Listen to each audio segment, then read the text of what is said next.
Salut à tous, on se retrouve aujourd'hui pour un petit tutoriel dans lequel je vais vous montrer rapidement comment activer le profil XMP ou DOCP de votre mémoire vive. Alors si jamais vous ne savez pas, c'est un petit profil qui est stocké directement sur vos barrettes de RAM et qui va pouvoir être lu par votre carte mère. Ça va lui permettre de charger les fréquences, les tensions et les latences de fonctionnement optimales pour votre kit mémoire, ce qui est hyper important surtout avec les kits haute fréquence. D'ailleurs, la plupart des kits un peu entrée de gamme n'ont pas du tout de profil XMP ou DOCP. Ce qui est juste un peu dommage, c'est que les cartes mères ne chargent pas ce profil automatiquement, ça va être à vous de le faire manuellement.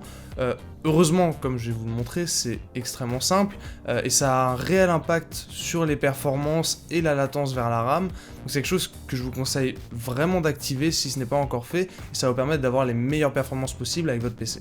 Petite précision, si vous avez un processeur Ryzen 1000 ou 2000, activer un profil sur de la RAM supérieure à 2666 MHz risque de ne pas fonctionner malheureusement, donc il vaut mieux éviter de faire cette manipulation si vous êtes dans ce cas de figure. Alors justement, pour faire cette manip, il va falloir accéder au BIOS ou UEFI. La première méthode est d'appuyer sur F1, F2 ou Supr, généralement au démarrage du PC.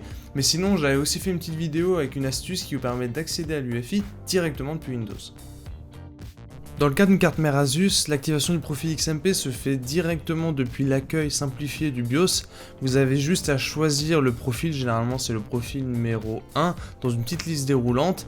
Il y a un petit avertissement qui va vous dire que ça va appliquer des paramètres type overclocking, et si vous avez un kit haute performance, c'est tout à fait normal. Et il vous indique ensuite la fréquence et les différentes latences de fonctionnement qui ont été chargées. Dans le cas où vous avez un processeur Intel, avant de sauvegarder, je vous recommande d'appuyer sur F7 pour accéder au mode avancé. Dans l'onglet Eye Tweaker, vous avez une option Asus Multicore Enhancement qui en fait permet au processeur d'accéder à des fréquences boost plus élevées que ce que préconise Intel, et personnellement je vous recommande de le désactiver. Une fois que c'est fait, vous avez juste à appuyer sur F10 puis OK et ça va sauvegarder les paramètres et redémarrer votre PC.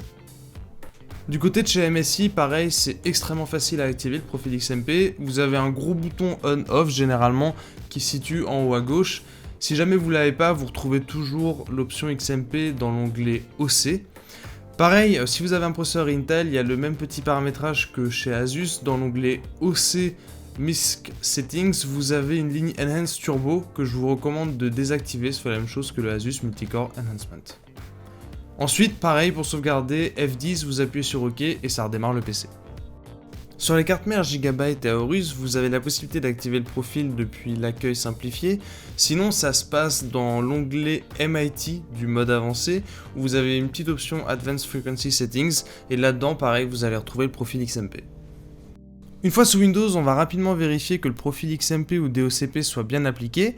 La première solution, c'est d'ouvrir le gestionnaire des tâches avec CTRL-MAJ échappe. Vous allez dans l'onglet Performance, Mémoire, et là, vous allez avoir une ligne avec la vitesse de votre RAM. Donc moi ici, 3000 MHz, ça colle avec mon kit mémoire. Il peut arriver dans certains cas de figure que le gestionnaire des tâches n'affiche pas la vitesse de votre RAM. Dans ce cas, on va se rabattre sur un logiciel qui s'appelle CPU-Z, qui est très pratique et très complet aussi, qui vous permet d'avoir des informations sur votre processeur, mais nous, ce qui nous intéresse, ça va être l'onglet Memory, qui va afficher des informations sur votre mémoire vive, et là, vous allez regarder la ligne DRAM Frequency. Ici, ce chiffre-là, il faut faire attention, il faut le multiplier par 2, pour avoir la fréquence effective de votre RAM, donc là, 1500 multiplié par 2, ça fait bien le 3000 MHz de mon kit mémoire, donc tout est bon. Ce qui est pratique aussi avec CPU-Z, c'est qu'il affiche quelques informations supplémentaires, par exemple les différents paramétrages de la latence, donc si jamais vous pouvez aussi vérifier ça en passant. Si jamais vous avez des problèmes de stabilité après avoir fait cette manip, faites d'abord un petit test CPU avec OCCT, un logiciel très pratique, qui va permettre de vérifier que ça crache bien quand il y a une charge importante au niveau de la mémoire vive, et après il suffit de retourner dans le BIOS pour désactiver le profil XMP ou DOCP et ça devrait revenir à la normale.